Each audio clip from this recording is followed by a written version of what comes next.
আমরা বসে পড়ি। আলহামদুলিল্লাহ আলহামদুলিল্লাহিল্লাযী বিয়াদিহিল মুলকু ওয়া হুয়া আলা কুল্লি শাইইন কাদির। আলহামদুলিল্লাহিল্লাযী কাতাবাল আসার ওয়া নাসাখাল আজাল ওয়াল কুলুবু ইনদাহু মুফদিয়া ওয়াস সিররু ইনদাহু আলানিয়া। الحلال ما أحل والحرام ما حرم والدين ما شرع والأمر ما قضى.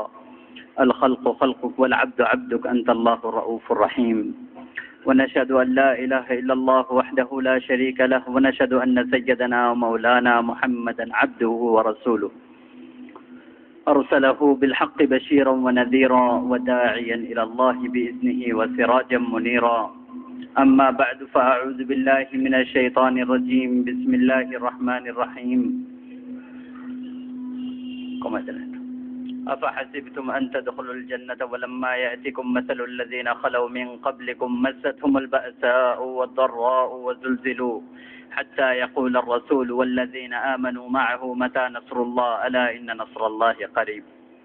وقال النبي صلى الله تبارك وتعالى عليه وسلم كن في الدنيا كأنك غريب أو عابر سبيل أو كما قال صلى الله تبارك وتعالى عليه وسلم. أمن محترم भाई और दोस्तों बुजुर्गों,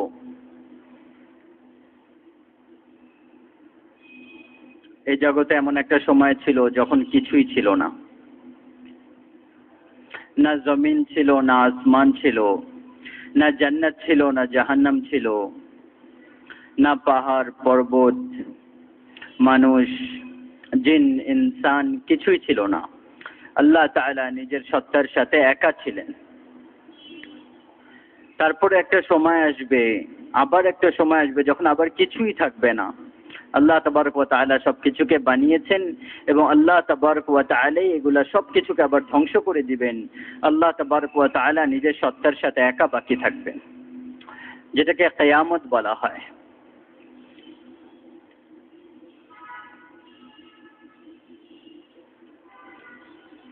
যেটাকে কিয়ামত বলা হয়, যে আল্লাহ তাবারক ওয়া তাআলা সবকিছুকে বানিয়েছেন, আবার আল্লাহ তাবারক ওয়া তাআলা এই সবকিছুকে ধ্বংস করে দিবেন। যেদিন আমাদের সামনে আসতেছে, ফাইযা নুফিখা ফিস সূরি নাফখাতুন ওয়াহিদা ওয়া হুমিলাতিল আরদু ওয়াল জিবালু ফাদুক্কাতা দাক্কাতান ওয়াহিদা। শুধু জমিন না, পাহাড় পর্বত চূর্ণ বিচূর্ণ হয়ে যাবে, চূর্ণ বিচূর্ণ হয়ে যাবে। আর ওয়ানশাকাতিস সামা ফাহিয়া ইয়াউমাইযিন ওয়াহিয়া, এই যে আসমান দেখতেছে এটা ফেটে যাবে আর চূর্ণ বিচূর্ণ হয়ে যাবে। ওয়াহিয়া মানে আলাদা আলাদা, লিনা লিনা হয়ে যাবে, একদম সুতার মতো পাতলা পাতলা হয়ে পুরো ছিঁড়ে যাবে, ফাটতে থাকবে। তো আমরা কোন জিনিসের পিছনে মেহনত করে আমার মুহতারাম ভাই ও দোস্ত আমাদের আল্লাহ তাআলাকে ভুলে যাচ্ছি, যার শেষ পরিণতি এরকম। জমিনকে মৃত্যু দিবেন, তারপর আসমানকে মৃত্যু দিবেন, চাঁদকে মৃত্যু দিবেন, ওয়ানশাক্কাল কমর, আর পুরো জগৎকে উপরে নিচে করে জিন্নাত, ইনসান, পরিন্দা দরিন্দা সবকিছু এই পর্যন্ত যে ফেরেশতাদেরকে আল্লাহ তাবারক ওয়া তাআলা মৃত্যু দিবেন, তারপর আল্লাহ তাবারক ওয়া তাআলা বলবেন যে মরে যাক জিবরাইল আর মিকাইল। যখন আল্লাহ তাবারক ওয়া তাআলা বলবেন না যে মরে যাক জিবরাইল আর মিকাইল, তো আল্লাহ তাআলা আরশ সুপারিশ করবে যে আল্লাহ এদেরকে তো বাঁচিয়ে রাখেন। তো আল্লাহ তাবারক ওয়া তাআলা বলবেন উসকুত ফাকাদ কাতাবতুল মাউত আলা মান কানা তাহতা আরশি, চুপ হয়ে যাও, আজকে আমার আরশের নিচে সবার জন্য মৃত্যু নির্ধারিত। জিবরাইল আলাইহিস সালাম যেরকম মুকররব ফেরেশতা মরে যাবেন, মিকাইল আলাইহিস সালাম যেরকম ফেরেশতা মরে যাবেন, পিছনে থাকবেন ইসরাফিল আলাইহিস সালাম। আল্লাহ তাবারক ওয়া তাআলা বলবেন যে ফালইয়ামুত ইসরাফিল, এখন তারও বাড়ি চলে আসবে, সেও মরে যাবে। ওই যে সুর যে ফু দিতে থাকবে, তো তার হাত এরকম আলাদা হয়ে যাবে। সুর এত বড় একটা জিনিস, এত বড় একটা জিনিস যে পুরো দুনিয়ার সমস্ত জিন্নাত এবং ইনসানের সমস্ত কিছু যদি যার মধ্যে দেওয়া হয় সবকিছু তার মধ্যে জায়গা হয়ে যাবে, এত বড় এটা। তো তার হাত আলাদা হয়ে যাবে, সুর উঠতে উঠতে উপরে চলে যাবে, উড়তে উড়তে যে আল্লাহ তাআলা আরশে যে লেগে যাবে এটা। তারপরে উপরে আল্লাহ, নিচে মালাকুল মউত আজরাইল আলাইহিস সালাম। আল্লাহ তাআলা বলবেন কে বাকি? তো বলবে আল্লাহ উপরে আপনি বাকি, নিচে আমি বাকি। তো আল্লাহ তাবারক ওয়া তাআলা বলবেন মত মরে যাও, এরকম ভাবে মরে যাও যেরকম এরা সবাই মরে গেছে। তো ওই সময় যদি মানুষ থাকতো, জিন্নাত থাকতো, তাহলে মালাকুল মউতের চিৎকার শুনে বেহুশ হয়ে যেত, সে তো আগেই মরে যাবে, মরে পড়ে থাকবে। তো সে যখন চক্কর খেয়ে পড়ে মরে যাবে, সবাই মৃত্যুর অন্ধকারের মধ্যে হারিয়ে যাবেন, তখন আল্লাহ তাবারক ওয়া তাআলা বলবেন মান কানা লি শারীকান ফালইয়াতি, আছে কেউ আমার শরীক, আমার বরাবর, তো আমার সামনে আসো। তারপর দ্বিতীয়বার আল্লাহ তাবারক ওয়া তাআলা বলবেন মান কানা লি শারীকান ফালইয়াতি, আছে কেউ আমার বরাবর, আমার শরীক, আমার সামনে আসো। তারপর তৃতীয়বার আল্লাহ তাবারক ওয়া তাআলা বলবেন মান কানা লি শারীকান ফালইয়াতি, আছে কেউ আমার মোকাবেলায়। তারপর আল্লাহ তাবারক ওয়া তাআলা জমিন আসমানকে একটা ঝটকা দিবেন, তারপর বলবেন আনাল মালিক, আমি বাদশাহ। দ্বিতীয় আরেকটা ঝটকা দিবেন, বলবেন আনাল কুদ্দুস সালামুল মুমিন, আমি হচ্ছে কুদ্দুস আর সালাম আর মুমিন। তারপর তৃতীয় আরেকটা ঝটকা দিবেন, তারপর বলবেন আনাল মুহাইমিনুল আজিজুল জব্বারুল মুতাকাব্বির, আমি হচ্ছে মুহাইমিন, আজিজ, জব্বার, মুতাকাব্বির। তারপর আল্লাহ তাবারক ওয়া তাআলা বলবেন আইনাল মুলুক, কোথায় চলে গেল দুনিয়ার বাদশারা? আইনাল জব্বারুন, কোথায় চলে গেল জালেমরা? আইনাল মুতাকাব্বিরুন, কোথায় চলে গেল অহংকারী করে চলনেওয়ালারা? লিমানিল মুলকুল ইয়ৌম, আজকের দিনের কে বাদশাহ? কার হাতে আজকে বাদশাহী? তো কেউ নাই উত্তর দেওয়ার জন্য। তো আল্লাহ তাবারক ওয়া তাআলা নিজেই বলবেন লিল্লাহিল ওয়াহিদিল কাহ্হার, আজকে একা ওয়াহদাহু লা শারীক আল্লাহ তাআলার বাদশাহী। তো এটা একটা সিন শেষ হয়ে যাবে। তারপর আল্লাহ তাবারক ওয়া তাআলা বলবেন আনাল্লাযী বাদাতু বিদ-দুনিয়া ওয়া লাম তাকুন শাইআ ওয়া আনাল্লাযী উঈদুহা, হে আমার বান্দা, আমি তোমাদেরকে বানিয়েছিলাম, আমি তোমাদেরকে মিটিয়ে দিয়েছি, এখন অপেক্ষা করো, আমি তোমাদেরকে আবার উঠাবো, তোমাদেরকে আবার আমি জীবিত করব। তারপর আরেকটা আওয়াজ আসবে, আরেকটা আওয়াজ আসবে, আরেকটা হাঙ্গামা আল্লাহ তাবারক ওয়া তাআলা দ্বারা করাবেন, আরেকটা পুকার আসবে। ইয়াউমা ইযিন তু'রাদুন, প্রতিটা মানুষ নিজের নিজের কবর থেকে বের হতে থাকবে। ফাইন্নামা হিয়া জাজরাতুন ওয়াহিদা ফাইযা হুম বিসাহিরা, এক আওয়াজ আসবে যেটা আমাদেরকে জীবিত করে আবার দাঁড়া করিয়ে দিবে। আল্লাহ তাবারক ওয়া তাআলা একটা বৃষ্টি বর্ষণ করবেন, কিভাবে সবাই আবার উঠবে। এই যে মানুষ যে মারা যাবে, একদম শেষ ইনসান, তারপর যে আল্লাহ তাবারক ওয়া তাআলা আবার জীবিত করবেন, এর মধ্যেখানে কত দিন অতিবাহিত হবে আল্লাহ ছাড়া কেউ জানেন না। আল্লাহ রসুল হয়তো বা জানেন, আগে কোনো জায়গায় পাইনি, একদম চুপ, খামোশি। কতদিন অতিবাহিত হবে কেউ বলতে পারে না, আল্লাহু ওয়া রাসূলুহু আ'লাম। তারপর আল্লাহ তাবারক ওয়া তাআলা উঠাবেন, কিভাবে একটা বৃষ্টি বর্ষণ হবে। 40 দিন পর্যন্ত এই বৃষ্টি হতে থাকবে, হতে থাকবে, তার দ্বারা হাড্ডিগুলা ভেসে ভেসে উঠা শুরু করবে। আর সাতরাতে সাতরাতে নিজের নিজের সত্তার সাথে আল্লাহ তাবারক ওয়া তাআলা লাগাতে থাকবেন, লাগাতে থাকবেন। আল্লাহ তাবারক ওয়া তাআলা পরিপূর্ণ জ্ঞানকে দেখেন আমার ভাই ও দোস্ত, কোটি বিলিয়ন ট্রিলিয়ন মানুষ, জানোয়ার, পাখি, জন্তু, জানোয়ার, সাপ, বিচ্ছু, তাদের হাড্ডি, তাদের চামড়া, তাদের চামড়া, তাদের চুল, প্রতিটা জিনিস আল্লাহ তাবারক ওয়া তাআলা একজনেরটা আরেকজনেরটা লাগাবেন না। বালা কাদিরিন আলা আন নুসাওয়িয়া বানানা, আল্লাহ তাবারক ওয়া তাআলা আমাদেরকে বলতেছেন, আল্লাহ তাবারক ওয়া তাআলা বলতেছেন আয়াহসাবুল ইনসানু আল্লান নাজমা ইযামা, তোমরা কি মনে করো যে আমি তোমাদেরকে আবার জীবিত করতে পারবো না? বালা কাদিরিন আলা আন নুসাওয়িয়া বানানা, আমি তোমার আঙ্গুলের ফিঙ্গারপ্রিন্ট, আমি তোমারটাই তোমাকে ফেরত দেব, অন্য কারোরটা লাগাবো না। আমি এরকম বলি যে এই আয়াত এখন বড় ওয়াজেহ হয়েছে, আমরা জানতে পেরেছি। এই জন্য যে ফিঙ্গারপ্রিন্টের জ্ঞান গত 60-70 বছর থেকে আমরা জানতে পেরেছি, মানুষ এটা জানতে পেরেছে যে আমার আঙ্গুলের যে ছাপ, এটা শুধু আমার, এই প্রিন্ট অন্য কোনো মানুষের আঙ্গুলের উপর করা হয় নাই। তো আল্লাহ তাবারক ওয়া তাআলা বলতেছেন না, বালা কাদিরিন আলা আন নুসাওয়িয়া বানানা, তোমার প্রিন্ট যেটা আঙ্গুলে করা হয়েছে এটা তোমারই দেওয়া হবে। আমি তো বাড়ি এরকম বলি, যদি ফিঙ্গারপ্রিন্ট কেউ করে তারপরে ওটা যদি রেখে দেয় আর কিয়ামতের দিন যদি মিলিয়ে নিবে, তাহলে দেখতে পারবো যে ওই ফিঙ্গারপ্রিন্ট আমারই, অন্য কারোটা আল্লাহ তাবারক ওয়া তাআলা লাগাবেন না। এরকম শক্তিশালী সত্তার সাথে আমাদের সম্পর্ক। আর মুসিবত হচ্ছে এটা যে ওনাকে আমরা চিনতে পারি নাই। আমাদের যে আজকের সমস্যা, আজকের যে আমাদের প্রয়োজন, এইটা যে আমরা দুনিয়াকে সমস্যা বানিয়েছি, আখেরাতকে আমাদের প্রয়োজন আমরা মনে করি নেই। দুনিয়ার পিছনে দৌড়াচ্ছি, আমরা সাময়িক প্রয়োজনের পিছনে দৌড়াচ্ছি, সবসময় আবেদুল আবাদের যে প্রয়োজন ওইটাকে আমরা ভুলে গিয়েছি। এই জায়গার খিদা থেকে বাঁচার জন্য আমরা ব্যবসা বাণিজ্য চাকরি করতেছি, আমরা আখেরাতের খিদা থেকে বাঁচার জন্য আমরা ওইটার জন্য তৈয়ারি করতেছি না। আমরা এখানের গরম এবং ঠান্ডা থেকে বাঁচার জন্য আমরা এয়ার কন্ডিশনার হিটারের ব্যবস্থা করতেছি, কিন্তু আখিরাতের গরম আর আখিরাতের মুসিবত থেকে বাঁচার জন্য আমরা মাস্তারাম ভাই দোস্ত আমাদের ব্রেন চলতেছে না, আমরা চেষ্টা করতেছি না। এই যে এখন সূর্য আমাদের থেকে 9,30,00,000 মাইল দূরে, সূর্য 9,30,00,000 মাইল দূরে সূর্য। আর পৃথিবী যখন নিজের দিক একটু পরিবর্তন করে তো কিরকম বেজান হয়ে যায়, বৃষ্টি কিছুদিন না হলে ফেটে যায়। তারপর যখন আবার দিক পরিবর্তন করে আল্লাহ তাবারক ওয়া তাআলা সবকিছুকে আবার তাজা করে দেন। তো গরম হোক অথবা ঠান্ডা হোক, ওইটার যে রৌদ্রের প্রখরতা পৃথিবীর বুকে আসতেছে, টেম্পারেচার, ওইটা তার আগুনের 20 কোটি ভাগের 1 ভাগ। সূর্য থেকে যে আগুন বের হচ্ছে, 1 সেকেন্ডে সূর্য যে আগুন বের করে, 1 সেকেন্ডে সূর্য যে আগুন বের করে, 5 কোটি অ্যাটম বোম এবং 5 কোটি হাইড্রোজেন বোম যদি একসাথে ফেলে দেওয়া হয় আর ওগুলো যদি একসাথে ফেটে যায়, তো ওটার থেকে যে আগুন বের হবে, সূর্য 1 সেকেন্ডে গত কোটি কোটি বছর থেকে এত আগুন প্রতি সেকেন্ডে ছড়াচ্ছে। 5 কোটি হাইড্রোজেন বোম, 5 কোটি অ্যাটম বোম। 1944 সালে সূর্যের স্তর থেকে একটা আগুনের গোলা স্তর 1 লেভেল নিচে চলে আসছিল, একটা আগুনের ফুলকি, ছোট একটা আগুনের ফুলকি নিচের স্তরে চলে আসছিল সূর্য থেকে।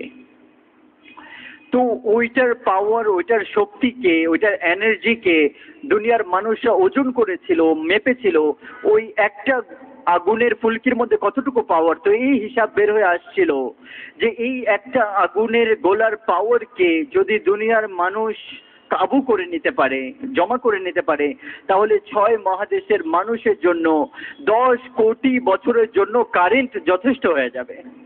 শুধু বাংলাদেশ না, শুধু চিটাগাং না, পুরা পৃথিবীর সমস্ত মানুষের জন্য 10 কোটি বছরের জন্য একটা আগুনের গোলা যথেষ্ট।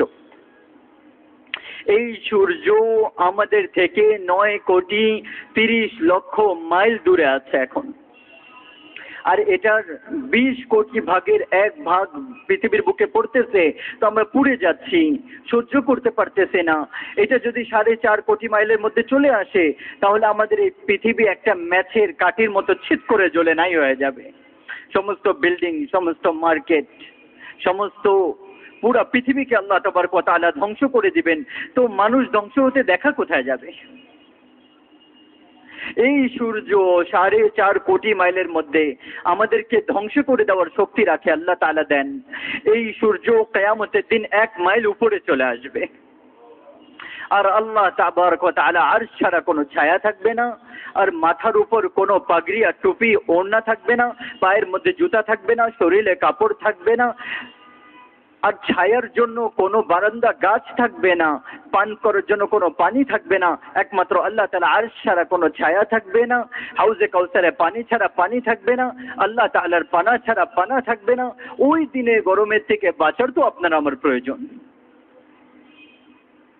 আর ওই জায়গাকার একদিন 50,000 বছরের সমান। ফি ইয়াউমিন কানা মিকদারুহু 50,000 সানাতিন মিম্মা তাউদ্দুন। 50,000 বছরের জন্য আমার কতটুকু সামান দরকার। তো তারপরে সিন আল্লাহ তাবারক ওয়া তাআলা কোরআনের মধ্যে বয়ান করতেছেন, কবর থেকে সবাইকে বের করবে না, সবাই দৌড়াতে থাকবে।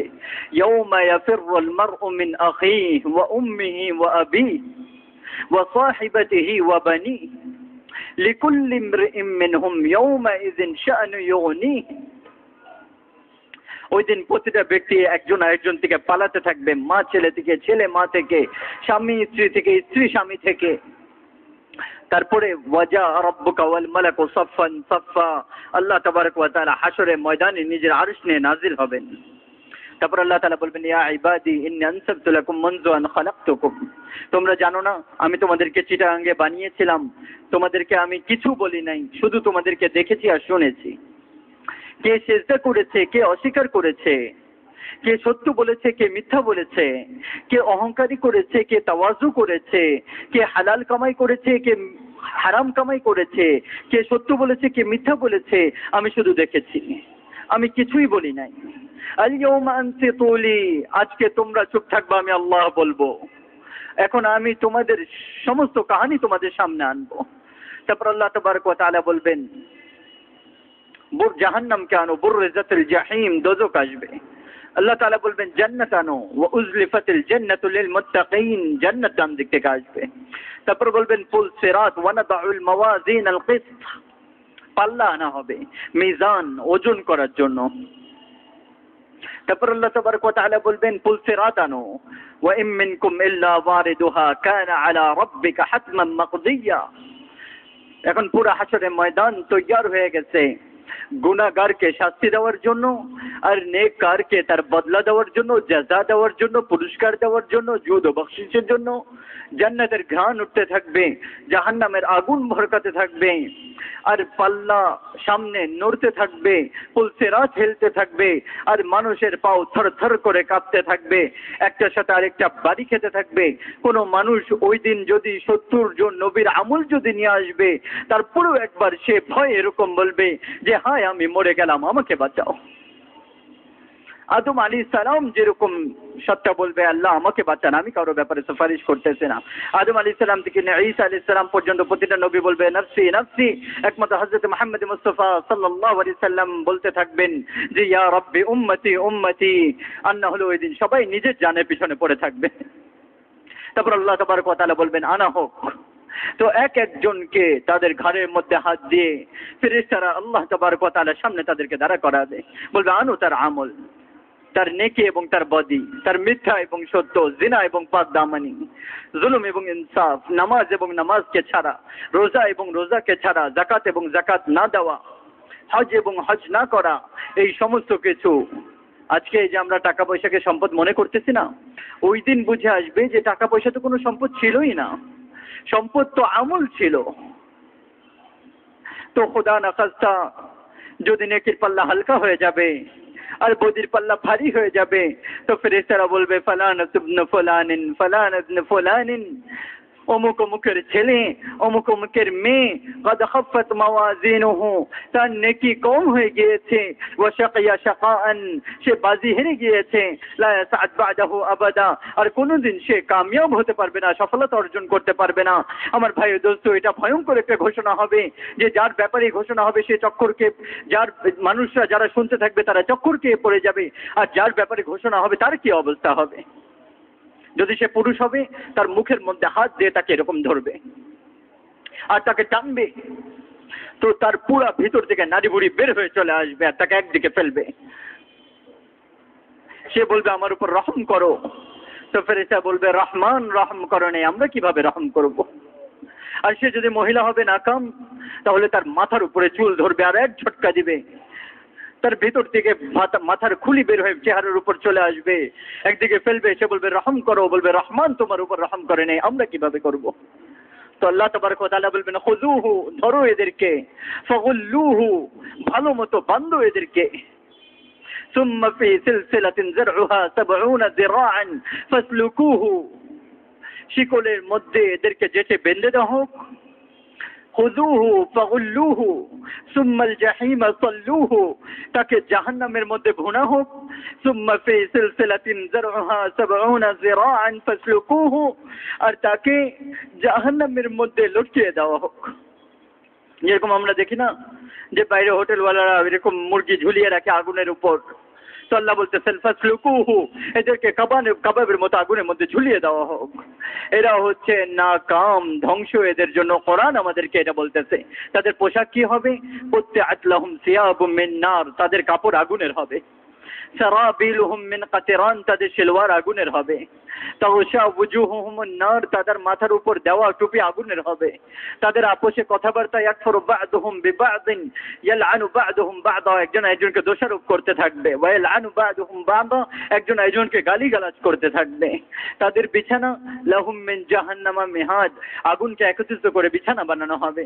মিন ফাওকিহিম গাওয়াশ, তাদের উপর দেওয়ার চাদর আগুন আগুনের পর্দাকে আল্লাহ তাআলা চাদর বানিয়ে তাদের উপর দিবেন।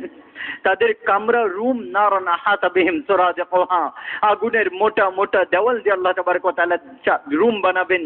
আর তারপরে তাদেরকে বলা হবে যে যাও, চলে যাও, এখন তোমাদেরকে এখান থেকে কেউ বের করতে পারবে না।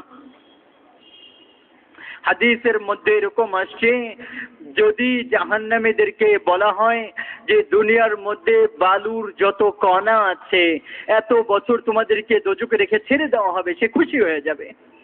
কিন্তু এর পরেও ওই জায়গায় সব সময়ের জন্য বরবাদি, কোনোদিন ওখান থেকে বের হতে পারবে না। হ্যাঁ, গুনাহগার দুই ধরনের, একটা হচ্ছে পাকা গুনাহগার আর একটা হচ্ছে কাঁচা গুনাহগার। তাদের জন্য শাস্তিও দুই ধরনের। দোজখের মধ্যে 7টা স্তর আছে।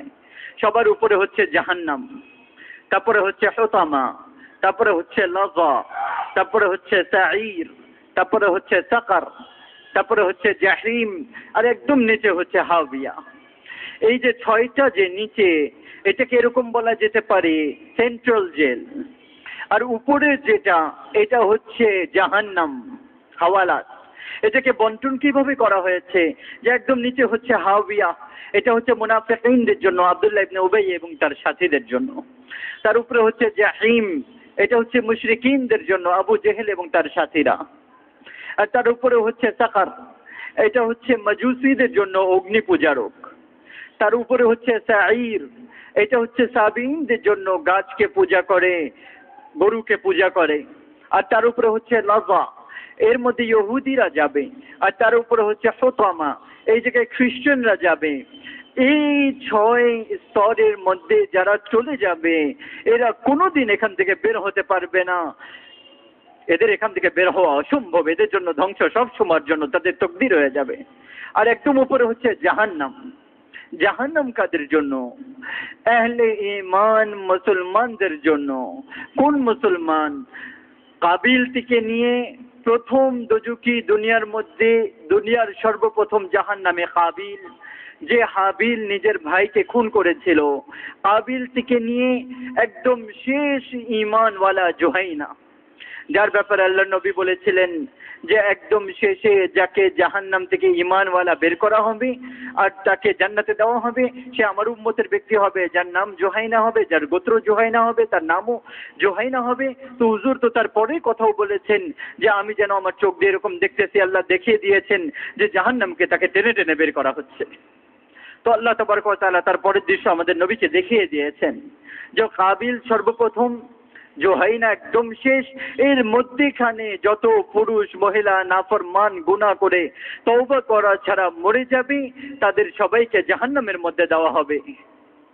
এই জায়গায় নিজে শাস্তি ভোগ করে তারা বের হতে থাকবে। যে ব্যক্তি জেনে বুঝে এক ওয়াক্ত নামাজ ছেড়ে দেয়, তার জন্য জাহান্নামের একটা দরজা খুলে যায়। যতক্ষণ পর্যন্ত সে তওবা করবে না, তাকে এই দরজা দিয়ে অবশ্যই অতিবাহিত হতে হবে। হতেই পারে না যে সে ওই জায়গা দিয়ে যাবে না, অতিবাহিত হবে না। তো ঈমানের পরে কবিরা গুনাহ মা বাবা নাফরমানি। মা বাবার নাফরমান এরকম আমার ভাই ও দোস্ত, যার সবে কদরও যাকে মাফ করে না আল্লাহ তাবারক ওয়া তাআলা, ঈদের রাতেও যাকে মাফ করা হয় না, রমজানের রাতগুলোতেও যাকে মাফ করা হয় না, শরাব পান করনে वाला এরকম সবে কদরে যাকে মাফ করা হয় না, ঈদের দুআর মধ্যেও যাকে মাফ করা হয় না, আর নিজের কাছে আত্মীয় স্বজনদের সাথে খারাপ ব্যবহার করনে वाला এরকম যে লাইলাতুল কদর এবং ঈদ এবং জুমার রাতেও তাদেরকে মাফ করা হয় না, আর অন্তরের মধ্যে কিনা রেখে দেয়, যে সুযোগ পেলেই বদলা নেওয়ার আশা রাখে এবং অন্তরের মধ্যে বুগজ লুকিয়ে রাখে, এই ব্যক্তিও এরকম আমার ভাই ও দোস্ত, যে রমজানের মুকদ্দাস রাতগুলো তাকে মাফ করা হয় না। আর মিথ্যা বলনে वाला এরকম, যে হুজুর বলেছেন যে সবচেয়ে বড় কবিরা গুনার ব্যাপারে তোমাদেরকে বলবো, সেটা হচ্ছে মিথ্যা কথা বলা, সেটা হচ্ছে মিথ্যা কথা বলা, সেটা হচ্ছে মিথ্যা কথা বলা। আল্লাহ নবীকে এক সাহাবী জিজ্ঞাসা করলেন, ইয়া রাসূলুল্লাহ, মুসলমান বুজদিল হতে পারে? বলল হ্যাঁ হতে পারে। ভীতু হতে পারে? বলল হ্যাঁ হতে পারে। বলল মুসলমান কৃপণ হতে পারে? বলল হ্যাঁ হতে পারে। বলল মুসলমান মিথ্যা বলতে পারে? হুজুর বললেন না, মুসলমান মিথ্যা বলতে পারে না। আমার মুহতারাম ভাই ও দোস্ত, নামাজকে ছেড়ে দেওয়া এটা এরকম গুনাহ যে একটা সিজদাকে অস্বীকার করে শয়তান ইবলিসে পরিণত হয়ে গেল। একটা সিজদা, একটা হুকুম নষ্ট করলো আর সে ইবলিস মরদুদ হয়ে গেল। আর কোরআনের মধ্যে 700 বার নামাজের আলোচনা আসছে। নামাজের আলোচনা কোরআনের মধ্যে 700 বার আসছে। যখন আমরা একটা সিজদাকে অস্বীকার করতেছি তো 700 কোরআনের আয়াতকে আমরা আগুন লাগিয়ে দিচ্ছি। কারো আমানত নষ্ট করে খেয়ে মরে গেল, পুরা জীবন সে নফল তাহাজ্জুদ পড়তেছে কিন্তু তওবা করে নাই, আর তার হক তার কাছ থেকে মাফ চায় নাই, আর ওর আরেকজনের সম্পদ দখল করতে করতে মরে গেছে না হক ভাবে। আল্লাহ তাআলা কিয়ামতের দিন তাকে ডাকবে যে এর আমানত নিয়ে আসো। সে বলবে আল্লাহ এটা তো চিটাগাঙে ছিল। বলবে না এখানে আছে, আমি রেখেছি। বলবে কোথায়? বলবে যাও হাওয়াতে আছে, হাওয়া থেকে নিয়ে আসো। হাওয়া হচ্ছে দোজখের একদম নিচের অংশ, যেটা মুনাফিকিনদের জন্য। তো সে উপর থেকে নামবে, জাহান্নামের আগুনে পুড়তে পুড়তে হাওয়াতে যায় পড়বে। তারপর এটাকে কাঁধে উঠাবে, তারপর চলতে চলতে চলতে চলতে জাহান্নামের কিনারায় যখন এসে পৌঁছবে তো আল্লাহ তাবারক ওয়া তাআলা ফেরেশতাদেরকে ধাক্কা দিয়ে আবার তাদেরকে নিচে ফেলে দিবে। ওই সম্পদ সহ সে গড়াতে গড়াতে আবার হাওয়াতে যে একদম শেষের ওই অংশে যায় পড়বে, আবার ওখান থেকে সে উঠাবে, আবার সে চলতে থাকবে। আল্লাহ তাআলা যতদিন তাকে চাবেন এই ভয়ঙ্কর শাস্তি তাকে দিতে থাকবেন। মানুষের হক খেয়ে মরে গেল, এখন তাকে কোনো জিনিস তাকে বাঁচাতে পারবে না। নামাজ ছেড়ে মরে গেল তো কোনো নেকি তার কবুল হবে না। উলামারা এই পর্যন্ত লিখেছেন যে বেনামাজি যে সে যদি শহীদ হয়ে যায় তো শহীদ হওয়াও আল্লাহ তাআলার দরবারে তার নিচে স্তর করে দিবে। মেজর খাদিম আমার উস্তাদের এক বন্ধু ছিলেন, উনি রাশিয়ানদের বিরুদ্ধে আফগানিস্তানে যুদ্ধ করেছিলেন। তো উনি একটা কথা বলেছিলেন, মাওলানা ইহসান সাহেব আমার উস্তাদ পাকিস্তানে, ওনার কাছে। তো ওনাকে একবার বলতেছিলেন যে কিছু শহীদ এরকম হয় যে 7-8 দিন তাদের লাশ পড়ে থাকতো, তাদের শরীরের মধ্যে কোনো রকম দুর্গন্ধ আসে না, কোন রকম দুর্গন্ধ। 7-8 দিন তাদের শরীর গলতো না, কিছু হতো না, 7-8 দিন পরে থাকতো। আর কিছু এরকম হতো যে 2-3 ঘন্টা পরে গলা শুরু হয়ে যেত, গন্ধ দেওয়া শুরু হয়ে যেত, পচে যেতে থাকতো। আরে শহীদের শরীর তো মাটি খেতে পারে না, বাতাস কিভাবে তার পরিবর্তন করবে? হয়তোবা তারা এরকম ছিল, আল্লাহ মাফ করেন, জানিত না যে জীবিত থাকা অবস্থায় আল্লাহ তাআলা হুকুমকে নষ্ট করেছে। আল্লাহ তাআলা নিজের উপর জানকে কবুল, শাহাদাত হওয়াকে আল্লাহ তাআলা পিছনে করে দিয়েছেন।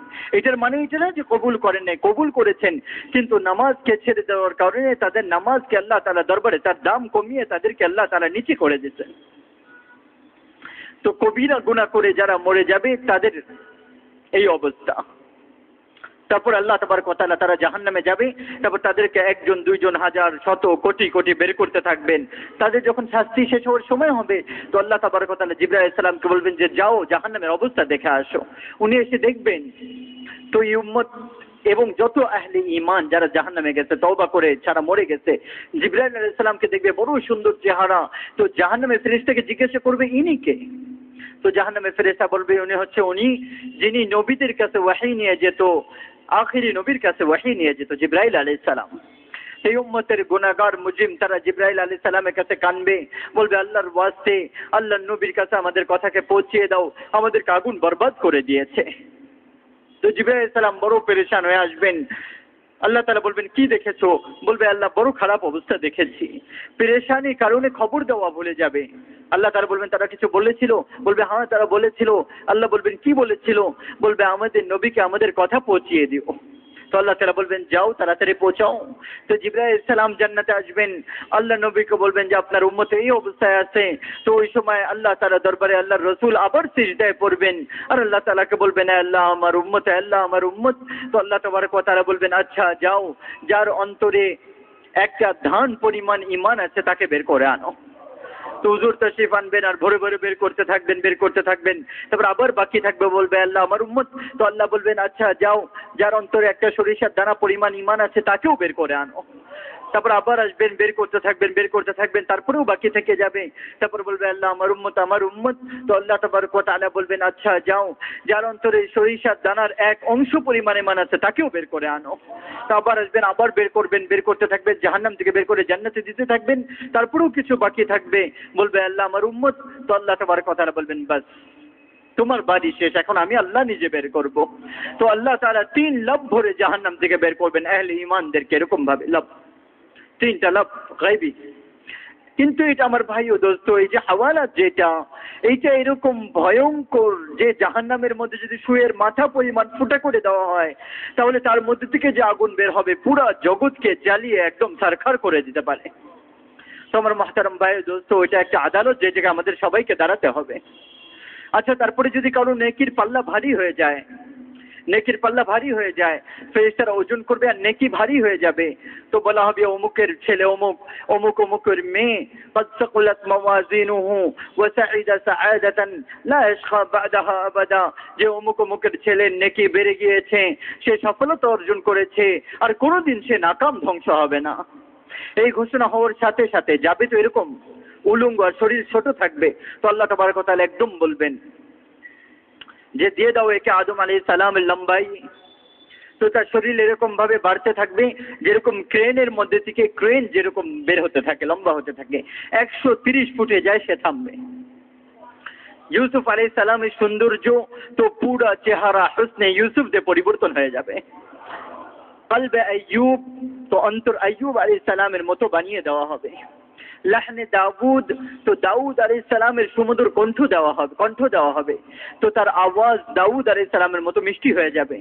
তারপর উমর ঈসা আলাইহিস সালামের বয়স দিয়ে দেওয়া হবে, তো ঈসা আলাইহিস সালামের 33 বছর বয়স, যেটা 33,000 কোটি বছর পরেও 33 বছরই থাকবে। তারপরে বলবে খুলুক মুহাম্মদ মুস্তাফা সাল্লাল্লাহু আলাইহি সাল্লামের আখলাক দেওয়া হোক।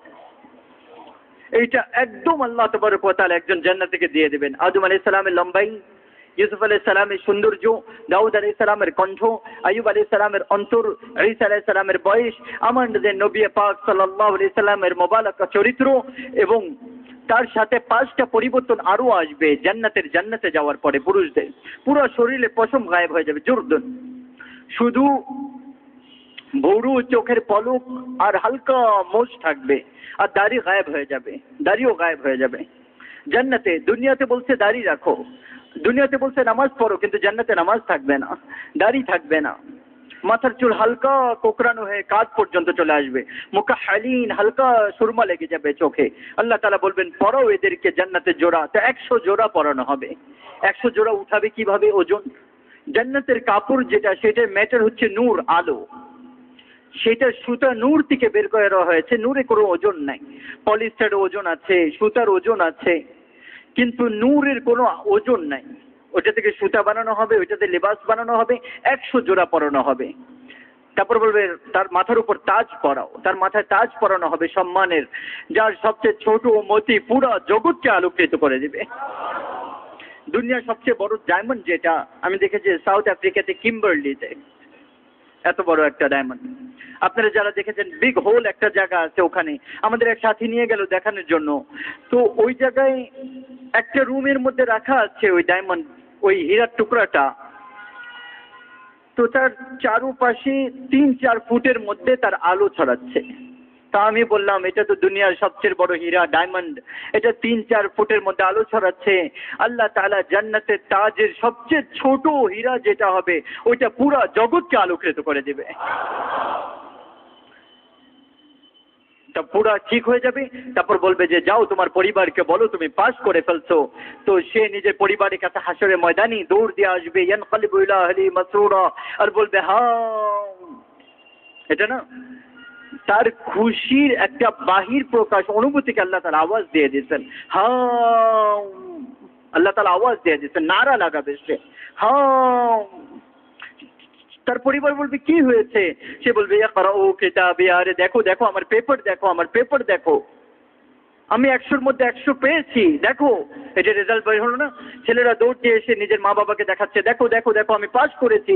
বলবে কিভাবে পাস করেছো? বলবে ইন্নী মুলাকিন হিসাবিয়া, আমার বিশ্বাস ছিল যে আমার হিসাব হবে, আমি আগে প্রিপারেশন নিয়েছি, তৈয়ার হয়েছি। এর উপরে আল্লাহ তাআলা বলবেন ফাহুয়া ফি ঈশাতির রাদিয়া ফি জান্নাতিন আলিয়া কুতুফুহা দানিয়া কুলু ওয়াশরাবু হানিআ বিমা আসলাফতুম ফিল আইয়ামিল খালিয়া। আমার বান্দা কামিয়াব হয়ে গিয়েছে, উত্তম জীবনের মালিক হয়ে গিয়েছো, মজাদার জীবনের ওয়ারিস হয়ে গিয়েছো।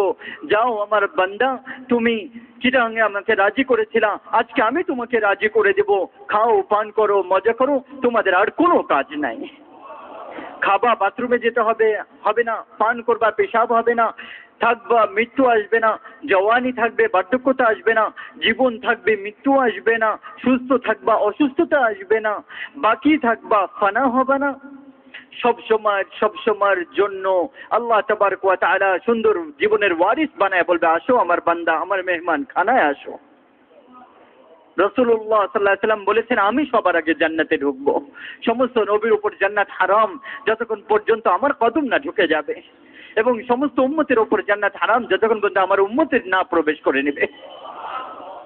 সবাই হাসরের ময়দানে একত্রিত হবে, আর জান্নাতের দরজার সামনে সবাই একত্রিত হবে।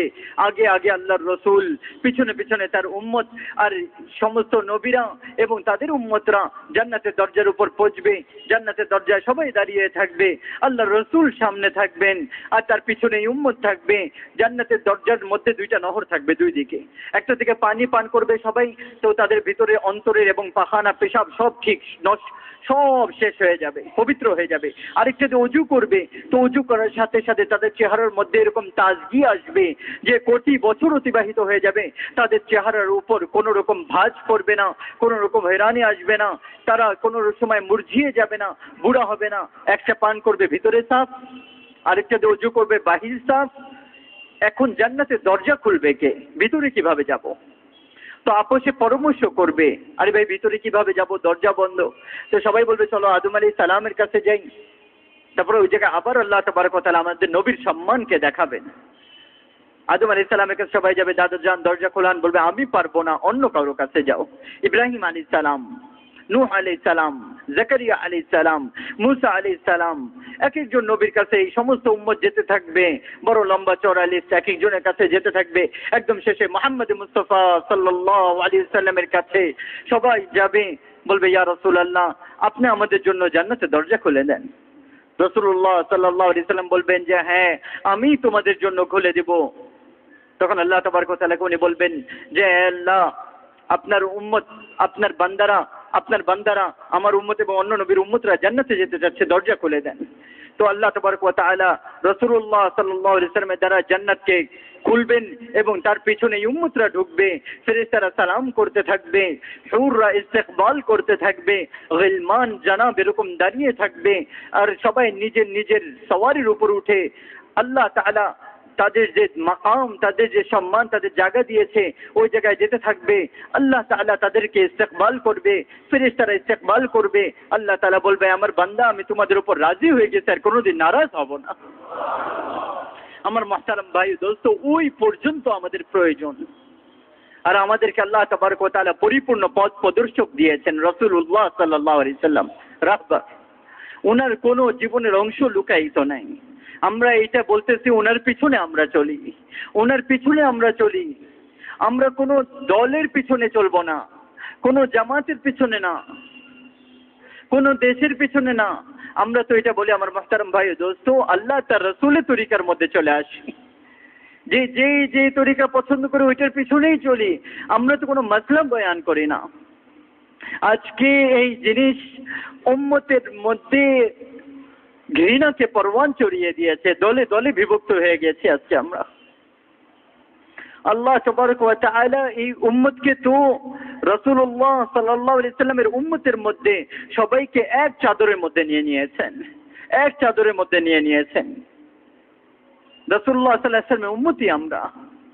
রাসূলুল্লাহ সাল্লাল্লাহু আলাইহি সাল্লামের সুন্নাত আমাদের সামনে, হুজুরের জিন্দেগি আমাদের সামনে, কোরআন আমাদের সামনে, হাদিস আমাদের সামনে। আমার মুহতারাম ভাই দোস্ত, এগুলা শিখতে হয়, জানতে হয়, পরিবেশে যেতে হয়। এই জন্য আপনাদের দরবারে গুজারিশ এটা যে আমাদের ব্যবসা বাণিজ্যর মধ্যে আল্লাহ তার রসুলের হুকুমকে আমরা প্রতিষ্ঠিত করি, আল্লাহ তার রসুলের তরিকা জিন্দা করি। আর হুজুরের তরিকা হচ্ছে আজান হবে তো সমস্ত বাজার বন্ধ হয়ে যাবে, আজান হবে সমস্ত কাজ বন্ধ করে নামাজের দিকে চলে আসবো আমরা। আজকের মুসলমান নামাজ কয়জন পড়তেছে? 95% মুসলমান আমাদের দেশে নামাজের আজান হচ্ছে আর মসজিদে আসতেছে না। আমাদের মধ্যে কেউ এরকম হওয়া উচিত না যে তাদের হাতে ধরবে, পায়ে ধরবে যে তোমার কত বড় ক্ষতি হয়ে যাচ্ছে, ফরজ নামাজ তুমি ছেড়ে দিচ্ছ। সাত আসমান জমিনের খালি জায়গা যদি স্বর্ণ বানায় একজনকে দিয়ে দেওয়া হয়, নামাজের এক সিজদার এক তাসবিহ বরাবর হবে না। সুবহান রাব্বিয়াল আযীমের আলার বরাবর হতে পারে না। তো হযরত মুহাম্মদ মুস্তাফা সাল্লাল্লাহু আলাইহি ওয়াসাল্লামের তরিকাকে আমরা নিজেদের মধ্যে নিয়ে আসি, যেটাকে আল্লাহ তাবারক ওয়া তাআলা হেফাজত করছেন, তার এক অংশ না হারিয়ে গিয়েছে না লুকানো গিয়েছে।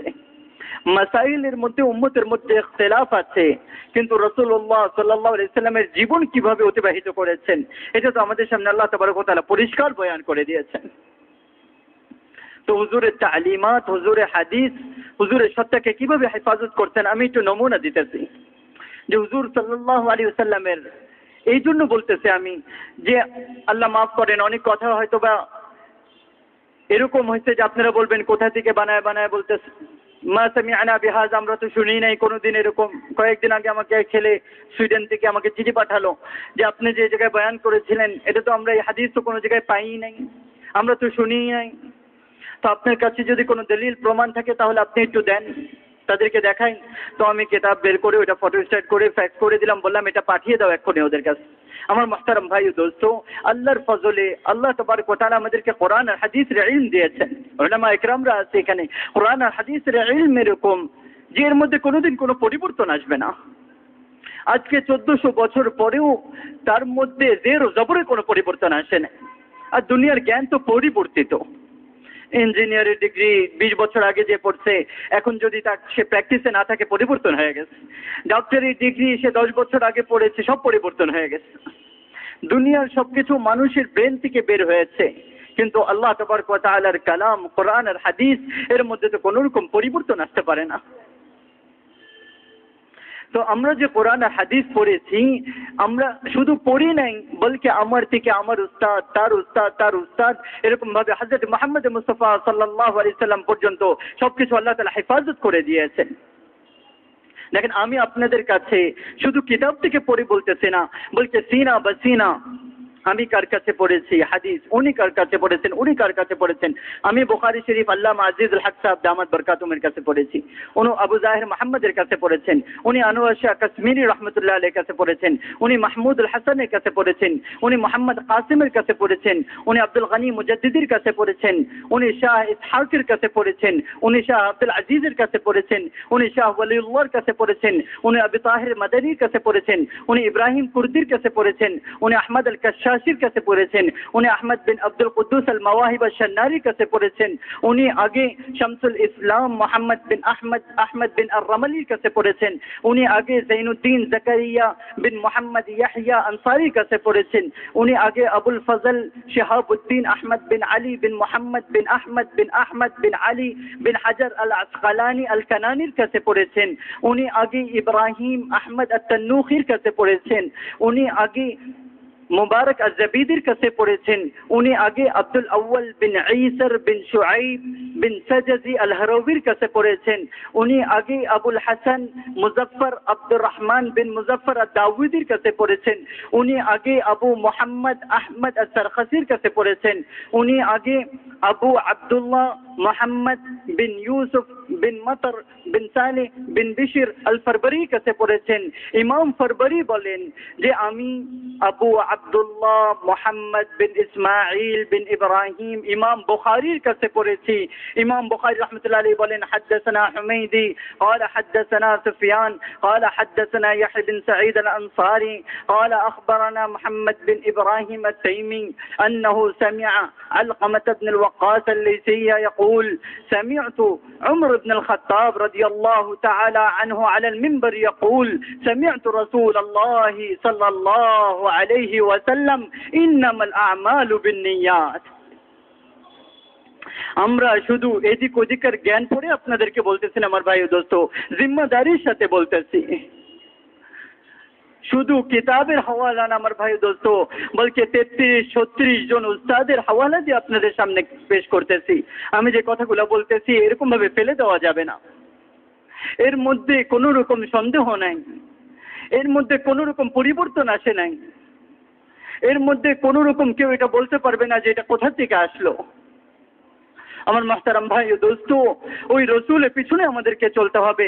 আজকে আমরা কার পিছনে চলতেছি? আমাদের জিন্দেগি আমরা কোন দিকে চালাচ্ছি?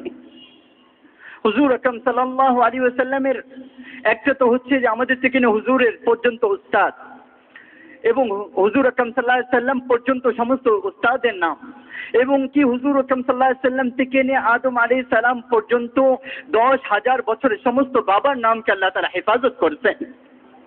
10,000 বছরের বাবার নাম আদম আলাইহিস সালাম পর্যন্ত মুহাম্মদ বিন আব্দুল্লাহ বিন আব্দুল মুত্তালিব বিন হাশিম বিন কুসাই বিন আব্দ মুনাফ বিন কুসাই বিন কিলাব বিন মুররা বিন কাব বিন লুয়াই বিন গালিব বিন ফাহর বিন মালিক বিন নজর বিন কানানা بن خزيمة بن مدركة بن إلياس بن مزر بن نزار بن معد بن عدنان بن أد بن هميسع بن سلامان بن أوس بن بوز بن قموال بن أبي بن عوام بن ناشد بن حزاء بن بلداس بن يدلاف بن طابق بن جاحم بن ماحي بن عيفي بن عبقر بن عبيد بن الدعاء بن حمدان بن سنبر بن يسربي بن يحزن بن يلحن بن إرعوى بن عيزي بن زيشان بن إيسر بن قناد بن إيهام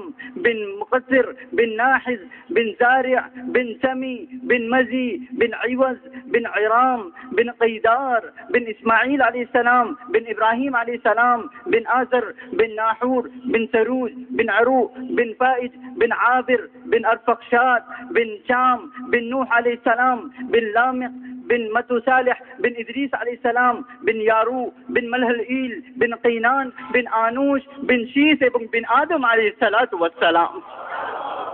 80 জন 81 জন বাবার নাম আল্লাহ তাবারক ওয়া তাআলা হুজুর থেকে নিয়ে আদম আলাইহিস সালাম পর্যন্ত সমস্ত নামকে আল্লাহ তাআলা হেফাজত করতেন, এবং মুহাম্মদ সাল্লাল্লাহু আলাইহি সাল্লাম থেকে নিয়ে আমাদের উলামা ইকরামদের পর্যন্ত 30 জন 33 জন 34 জন উস্তাদের নাম, এই সমস্ত নামকে আল্লাহ তাআলা হেফাজত করে আমাদের সামনে দিয়েছেন।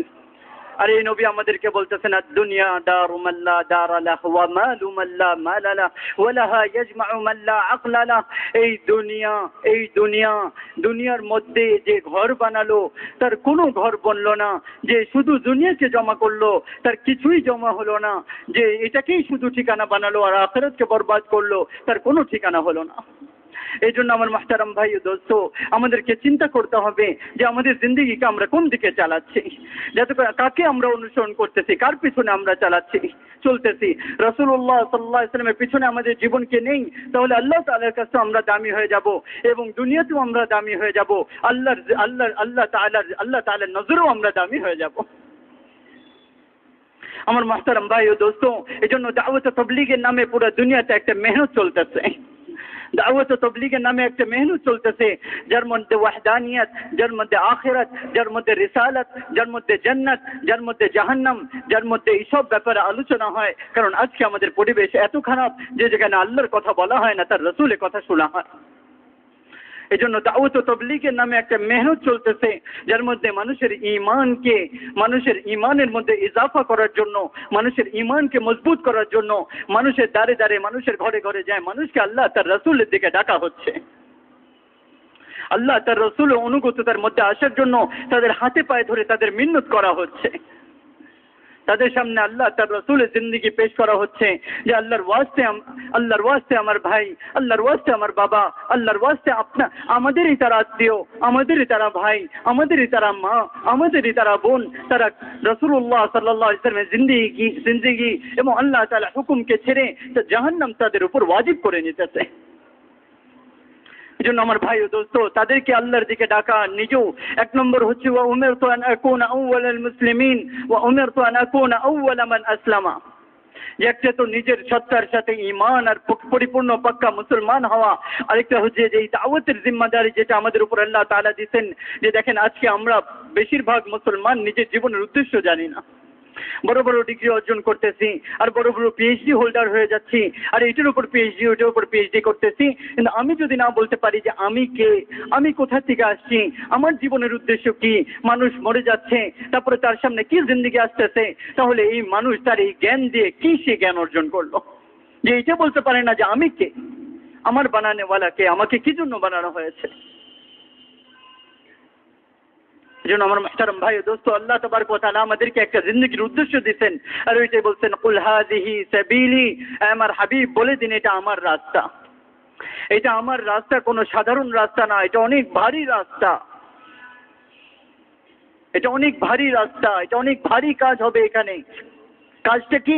আদউ ইলাল্লাহ, আমি মানুষকে ডাকি আল্লাহর দিকে, আমি মানুষকে ডাকি আল্লাহর দিকে, আলা বাসীরাতিন, হিকমতের সাথে, সমাজ ও বুঝের সাথে, মানুষের সাথে ইকরামের সাথে, মানুষের সাথে যেভাবে হিকমতের সাথে। কার কাজ? বলছেন আনা, এটা হুজুর বলতেছেন এটা আমার কাজ। আর কার কাজ? ওয়ামান ইত্তাবাআনি, আর যে ব্যক্তি কলমা লা ইলাহা ইল্লাল্লাহর সাথে মুহাম্মদুর রাসূলুল্লাহ পড়ছে তারও এটা কাজ যে সে মানুষকে আল্লাহর দিকে ডাকবে। কিন্তু আজকে আফসোসের বিষয় হচ্ছে এটা যে এক একটা মসজিদের মধ্যে দেখবেন 300 মানুষ নামাজ পড়তে আসে, 300 জন নামাজ পড়তেছে, কিন্তু তার মধ্যে 3 জন মানুষ এরকম পাওয়া যায় না যে আরেকজনকে দাওয়াত দিয়ে নামাজের জন্য ডেকে আনছে। আমার ভাই দোস্ত, নামাজ পড়া, রোজা রাখা, হজ করা, মিথ্যা না বলা, এগুলা মুসলমানের জীবনের উদ্দেশ্য না, এগুলো তো মুসলমান হওয়ার জন্য প্রয়োজন। যেরকম একটা গাড়ি বানানো হয়, গাড়ির একটা বডি হয়, গাড়ির টায়ার, গাড়ির ইঞ্জিন, গাড়ির স্টিয়ারিং, এগুলা কিছু গাড়ির উদ্দেশ্য না, এগুলা সব গাড়ির পার্টস। যত বেশি এগুলা গাড়ির সাথে এসে লাগতে থাকবে গাড়ি পরিপূর্ণ হতে থাকবে। কিন্তু গাড়ি বানানোর উদ্দেশ্য কি? গাড়ি বানানোর উদ্দেশ্য হচ্ছে যে গাড়ির মধ্যে মানুষকে বসাবে আর ওইটা ড্রাইভিং করে এক জায়গা থেকে আরেক জায়গায় নিয়ে যাবে, তাহলে সে তার উদ্দেশ্য পরিপূর্ণ। যদি না নিতে পারে তাহলে সে তার উদ্দেশ্য পরিপূর্ণ না। আমরা কলমা পড়ছি, আমরা মুসলমান, এখন আমার বডি বনে গেছে, এখন নামাজ, রোজা, হজ, যাকাত, মিথ্যা না বলা, মা বাবার হক আদায় করা, পড়োশির হক আদায় করা, এইগুলা যাবতীয় যেগুলা মুসলমান আজকে জীবনের উদ্দেশ্য এগুলাকে মনে করতেছে, এগুলা কিছু জীবনের উদ্দেশ্য না, এগুলা তো পার্টস পরিপূর্ণ মুসলমান হওয়ার জন্য। আমি পরিপূর্ণ মুসলমান হওয়ার জন্য আমি চেষ্টা করতে থাকবো। আর আমার জীবনের উদ্দেশ্য কি? জীবনের উদ্দেশ্য হচ্ছে যে এই যে আমলগুলা, নামাজ, রোজা, হজ, যাকাত, ঈমান, এগুলার দিকে অন্যদেরকে ডাকা। আর এটাই বলতেছে আদউ ইলাল্লাহ, মানুষকে আল্লাহর দিকে ডাকা, এইটা আমাদের জীবনের উদ্দেশ্য। আফসোসের বিষয় আজকে মুসলমান আমরা সবকিছু করতেছি, কিন্তু নিজের জীবনের উদ্দেশ্য যেটা, সেটা থেকে বড় দূরে সরে গেছে। আর এই দূরে সরে যাওয়ার কারণে আজকে পুরো দুনিয়ার মধ্যে দেখেন, এক সময় স্পেনে আমরা গেলাম কয়েকদিন আগে, কুর্তুবা, বড় মসজিদ, কোর্ডোভার মসজিদ, যে জায়গায় ভিতরে এত বড় মসজিদ যে ভিতরে তারা এখন 14টা গির্জা বানিয়ে দিয়েছে। আল্লাহ মাফ করেন আমাদেরকে। যে সময় এক সময় ম্যাডাগাস্কারের নাম ছিল মদিনাতুল আসগর, মরিশাস, ম্যাডাগাস্কার যে দেশ আছে ওইটার নাম ছিল একসময় মদিনাতুল আসগর। 100% মানুষ মুসলমান ছিল। ওই জায়গা থেকে দাওয়াত বন্ধ হয়ে যাওয়ার কারণে আজকে ওই জায়গায় 100% মানুষ ইসলামকে ছেড়ে মসজিদগুলোকে গির্জায় পরিণত করে দেওয়া হয়েছে। বড় বড় দারুল উলুম ছিল যে সময় একসময় রাশিয়াতে সমরকন্দে আর সেই ম্যাডাগাস্কারে একই সময় দরসে বুখারী দেওয়া হতো, কিন্তু সবাই নিজের ইলম নিয়ে নিজের জায়গার মধ্যে বসে গেছে, নিজের নামাজ, নিজের ভালাই নিজের কাছে, দাওয়াতকে আম করে নেই। তো আজকে ম্যাডাগাস্কারের মতো জায়গার মধ্যে মুসলমান খুঁজে বের করা কঠিন হয়ে যাচ্ছে। এক সময় নাম ছিল মদিনাতুল আসগর, এখন ম্যাডাগাস্কার হয়ে গেছে। আমার মাহতারাম ভাই দোস্ত, এই দাওয়াত বন্ধ হয়ে যাওয়ার কারণে আজকে মুসলমান কোথায় গুমরাহির মধ্যে পড়ে গেছে। আর যখন দাওয়াত, তালিম, জিকির ও আজকার সব একসাথে চলতেছিল, তো মুসলমানের হাতে আল্লাহ তাআলা যে ওয়াদা করছিলেন সেই ওয়াদা অনুযায়ী মুসলমান পুরো দুনিয়াতে বাদশাহী করতেছিল, খেলাফত করতেছিল। 700 বছর পর্যন্ত স্পেন, ইটালি, রোম ওইসব জায়গায় মুসলমানরা রাজত্ব করছে, রাশিয়াতে মুসলমানরা রাজত্ব করছে, ম্যাডাগাস্কার, মরিশাস, ইন্দোনেশিয়া, মালয়েশিয়া এইসব জায়গায় মুসলমান ছিল।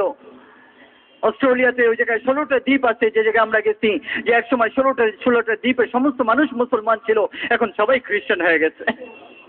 আমার ভাই দোস্ত, এই দাওয়াতের মেহনত বন্ধ হয়ে যাওয়ার কারণে যে জিম্মাদারি আল্লাহ তাআলা উম্মতকে দিয়েছিলেন, সেই জিম্মাদারি যখন উম্মত ভুলে গেছে, তো আল্লাহ তাআলা তাদের কাছ থেকে যখন তারা দুনিয়ার পিছনে আবার দৌড়ানো শুরু করলো, সেই দাওয়াতের জিম্মাদারি তারা ছেড়ে দিল আর দুনিয়াকে নিজেদের জীবনে আসল উদ্দেশ্য বানাইলো। তো আল্লাহ তাআলা তাদের কাছ থেকে যেই বাদশাহী আল্লাহ তাআলা তাদেরকে ঈমান আর আমল বানানোর কারণে দিয়েছিল, ঈমান আমল থেকে তারা যখন দূরে সরে যেতে লাগলো, তো আল্লাহ তাআলা তাদের কাছ থেকে আবার তাদের বাদশাহীকে, আল্লাহ তাআলা দুনিয়ার বাদশাহীকে ছিনায় নিলেন। তো চিনতে এখন মক্কা আর মদিনা মুসলমানের হাতে কোনোভাবে আছে, বাকি পুরো দুনিয়ার মধ্যে গैर মুসলিমদের হুকুমত আল্লাহ তাআলা মুসাল্লাত করে দিয়েছে।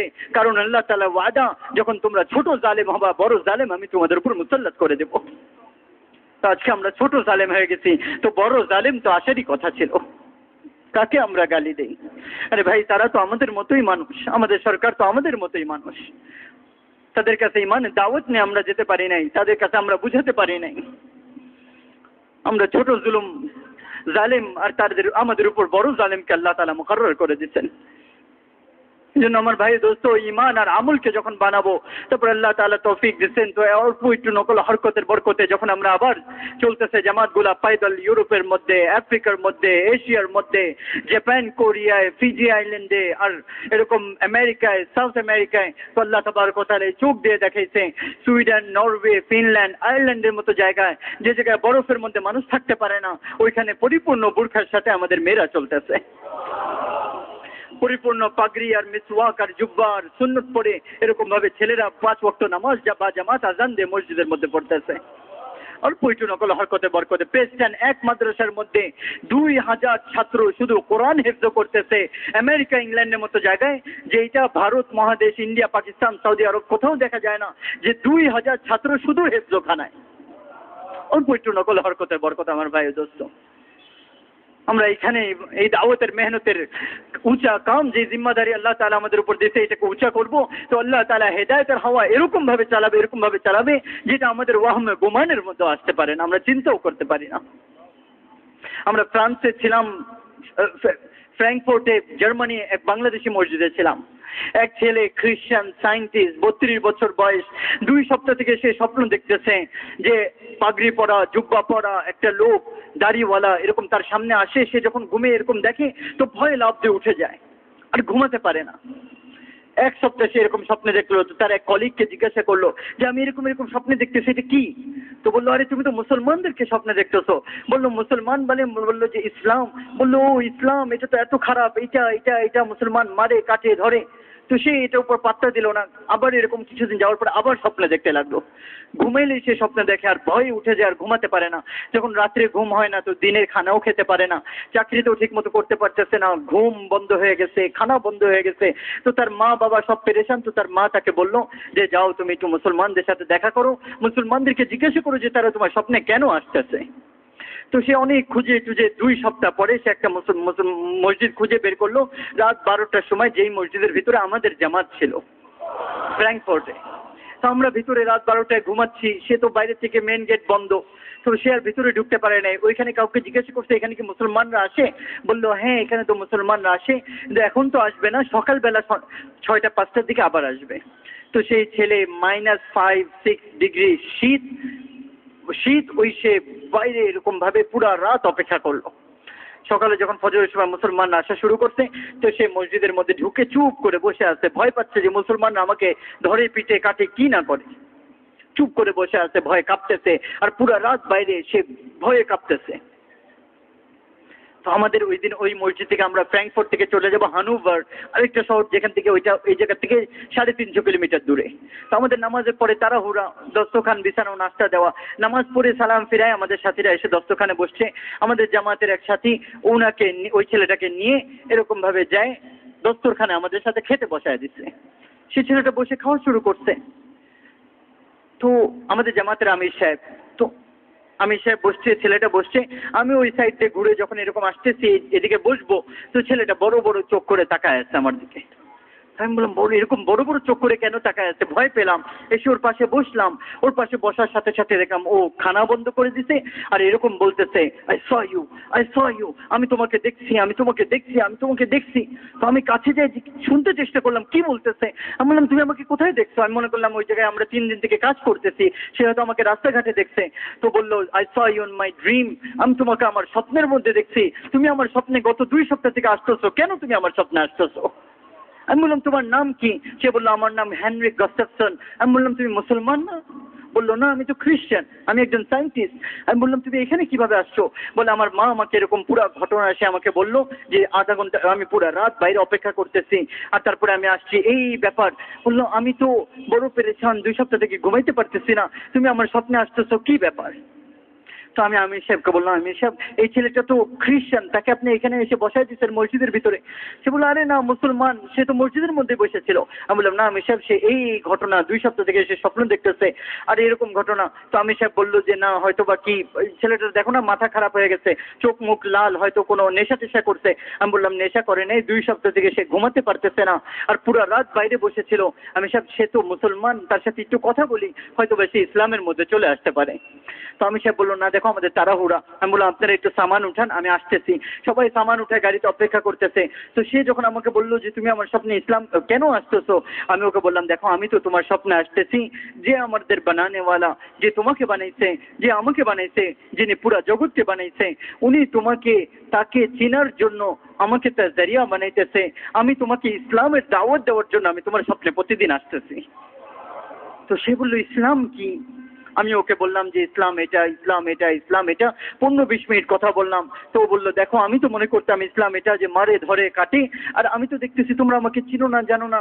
আমি একজন খ্রিস্টান, আমাকে এনে এখানে সুন্দরভাবে খানা খাইতে বসায় দিছো, আর তোমরা আমার একরাম করতেছো। আর আমাকে যখন সে বলছে যে তোমাকে স্বপ্নে দেখছি, তো আমার তো খানা বন্ধ হয়ে গেছে। আমি রুটি ছিঁড়ি আর তাকে দেই, সে খায়। তো কথা চলতেছে কথা চলতেছে, সে আমাকে বললো তুমি খানা বন্ধ করে আমাকে তুমি খাওয়াচ্ছ, ইসলাম এত ভালো, তো আমি যদি মুসলমান হইতে চাই তো আমাকে কি করতে হবে?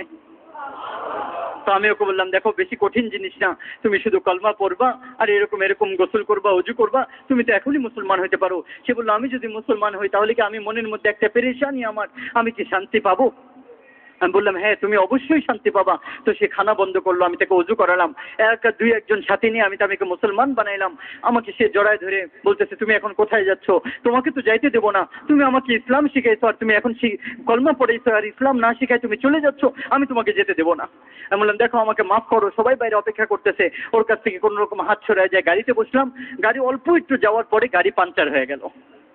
আল্লাহু আকবার। আল্লাহ তাআলা গায়বী নিজাম কিরকম ভাবে চলতেছে। পুরা সফর 4 মাসে 5 মাসে আমাদের কোনো গাড়ি কোনো রকম অসুবিধা হয় নাই। এই প্রথমবার গাড়ি অসুবিধা হয়েছে, আর গাড়িতে কোনো চাকাও নেই যে ওই চাকা লাগায় আমরা যাব। তো এলাকার সাথীরা যারা আমাদেরকে নিয়ে যাচ্ছে তারা বললো 2-2.5 ঘন্টা আপনাদেরকে এখানে অপেক্ষা করতে হবে, তারপরে আপনারা যেতে পারবেন। পুরা জামাত মসজিদে ফেরত আসলো। তারপর ওই ছেলে আমাদেরকে দেখে জড়ায় ধরলো, তাদের সাথে বসে ওই ছেলেকে ইমান আর ইসলাম শেখানো 2-2.5 ঘন্টা, তারপরে তাকে কলমা আর ইমান বুঝায়, এলাকার সাথে পরিচয় করায়, তার নাম পরিবর্তন করে তারপরে আমরা ওখান থেকে ফেরত আসছি। বলার উদ্দেশ্য হচ্ছে এটা আমার ভাই দোস্ত, যে তাদের কাছে আমাদের যাওয়ার দরকার নাই। আল্লাহ তাআলা তাদের অন্তরের মধ্যে এরকম রহব পয়দা করবে যে বিভিন্ন ভাবে তাদেরকে হেদায়েতের জরিয়া আল্লাহ তাআলা বানায় দেবে আমাদেরকে। এজন্য আমার ভাই দোস্ত এই দাওয়াতের মেহনত বড় উঁচা মেহনত, বড় আলা মেহনত, বড় উঁচা মেহনত আমরা এই জায়গায় করব। যেই জায়গায় করি, ইউরোপের মধ্যে আল্লাহ তাআলা এরকম ভাবে এটার আসর দিতেছেন। ফ্রান্সের মতো জায়গায় প্রতিদিন 12 জন মুসলমান হচ্ছে, জার্মানিতে প্রতিদিন 9 জন মুসলমান হচ্ছে, সুইডেনে প্রতিদিন 4 জন মুসলমান হচ্ছে, ইংল্যান্ডে প্রতিদিন 12 জন মুসলমান হচ্ছে, আমেরিকায় প্রতিদিন 33 জন মুসলমান হচ্ছে। আল্লাহ তাআলা দাওয়াত তাবলীগের বরকতে এরকম পুরো দুনিয়াতে ইসলামের হাওয়াকে আম করে দিয়েছে। ফ্রান্সে একজন পাদ্রী মুসলমান হলো, যে ফ্রান্সের 12 জন পাদ্রীর মধ্যে একজন ছিল, সে মুসলমান হলো। বড় লম্বা চড়া কারগুজারি। তারপরে তার সাথে জামাত বানায় আমরা বাংলাদেশে ইস্তেমায় তাকে পাঠিয়ে দিলাম 4 মাসের জন্য, আলহামদুলিল্লাহ। তারপরে সে বাংলাদেশে 2 মাস এবং হিন্দুস্তানে 2 মাস, 4 মাস পুরা করে তারপরে সে আবার ফ্রান্সে ফেরত গেছে। আল্লাহ তাআলা এই দাওয়াতের বরকতে এরকম ভাবে তাদের পাদ্রী যারা খ্রিস্টান ধর্ম শিখায় তাদের অন্তরের মধ্যে আল্লাহ তাআলা এই কোরআন আর হাদিসের রব পয়দা করে দিয়েছে। এই জন্য আমার ভাই দোস্ত এই দাওয়াতের জিম্মাদারি আমাদের উপর আল্লাহ তাআলা দিচ্ছেন। যখন আমরা এটাকে পুরা করব, আল্লাহ তাআলা আমাদেরকে এই জগতেও এই দুনিয়াতেও আল্লাহ তাআলা আমাদেরকে ইজ্জত দিবে এবং আখিরাতেও ইজ্জত দিবে। এটার মানে এটা না যে দুনিয়া কামাই, দুনিয়ার ইজ্জত, দুনিয়ার সবকিছুর জন্য আমাদেরকে অন্য কিছু করতে হবে, আর আখিরাত কামাই আল্লাহকে রাজি করার জন্য আমাদেরকে দাওয়াতের মেহনত করতে হবে। না না আমার ভাই দোস্ত, দাওয়াতের মেহনত আমরা করব, আল্লাহ তাআলা দুনিয়াতেও আমাদেরকে ইজ্জতের সাথে পালবে এবং আখিরাতেও আমাদেরকে ইজ্জতের সাথে আল্লাহ তাআলা পালবে। এই জন্য এই দাওয়াতের মেহনতকে নিজেদের জীবনে আসল উদ্দেশ্য বানাবো না ইনশাআল্লাহ। কে কে বানাবো একটু দাঁড়ায় বলি ভাই, যে দাওয়াতের মেহনতকে ইনশাআল্লাহ মৃত্যু পর্যন্ত এই দাওয়াতের মেহনত আমরা করব এবং এটাকে নিজের জিম্মাদারি বানাবো ইনশাআল্লাহ। চেষ্টা করবো না ইনশাআল্লাহ। ফেরেশতারা দেখতেছে, নাম লিখতেছে, মৃত্যু পর্যন্ত এই দাওয়াতের কাজের হক আদায় করার চেষ্টা করব, আর পুরো দুনিয়ার জন্য আল্লাহ তাআলার কাছে দোয়া করবো যাতে আল্লাহ কবুল করে। করবো না ইনশাআল্লাহ? বসি সবাই ভাই বসি। এখন নগদ ওলামা ইকরামরা আমরা একটু চলে যাই।